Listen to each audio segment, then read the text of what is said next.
ശരി, ഇപ്പോൾ മുൻ മന്ത്രി CPI നേതാവ് KK ശൈലജ മാധ്യമങ്ങളോട് സംസാരിക്കുന്നു. വളരെ പ്രയാസമുള്ള ഒരു അവസരത്തിൽ കോവിഡിൽ നിന്ന് രക്ഷപ്പെടാൻ നടത്തിയിട്ടുള്ള പ്രവർത്തനങ്ങളെ ഇങ്ങനെ ഓരോന്നായി എടുത്തിട്ട് പ്രത്യേകിച്ച് എന്താ പറയേണ്ടത്, ഒരു വാർത്തയാക്കുന്നത് ഒരു ശരിയായ രീതിയല്ല. അതിലൊന്നും ഒരു തരക്കേടുമില്ല. ഇത് ആശീൽ എന്ന് പറയുന്ന വ്യക്തിയല്ല.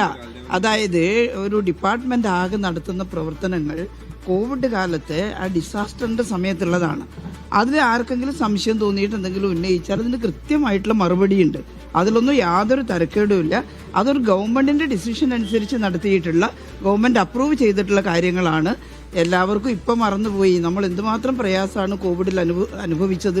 കോവിഡ് പടരാതിരിക്കാൻ നമ്മൾ എടുത്തിട്ടുള്ള ശരിയായ സമീപനങ്ങളെ ഇപ്പോൾ അതിൽ നിന്ന് നടത്തിയെടുത്ത് ആരെങ്കിലും ക്വസ്റ്റ്യൻ ചെയ്യുന്നുണ്ടെങ്കിൽ നിങ്ങൾ ആരും അങ്ങനെ കാണേണ്ടതില്ല. അതിന് കൃത്യമായ മറുപടിയുണ്ട്. അതായത് ഇന്നയാൾ എന്നുള്ളതല്ല, കോവിഡ് കാലത്തെ പ്രവർത്തനമാണെങ്കിൽ അതിന് കൃത്യമായിട്ട് ഉദ്യോഗസ്ഥന്മാർ, ഇന്ന് ഉദ്യോഗസ്ഥനെന്നില്ല, കൃത്യമായിട്ട് അതിന് മറുപടി ഉണ്ടാകും. അതിന് യാതൊരു സംശയമില്ല. അതായത് നിങ്ങൾ എന്തിനാ അങ്ങനെ ഒരു ചോദ്യം ചോദിക്കുന്നത്? അത് കൃത്യമായിട്ട് ഞാൻ മറുപടി പറഞ്ഞില്ലേ അതിന്. ബാക്കി എന്താന്ന് വെച്ചാൽ വരട്ടെ, അപ്പം മറുപടി പറയാം. ആരോഗ്യ വകുപ്പുമായി ബന്ധപ്പെട്ട കാര്യങ്ങൾ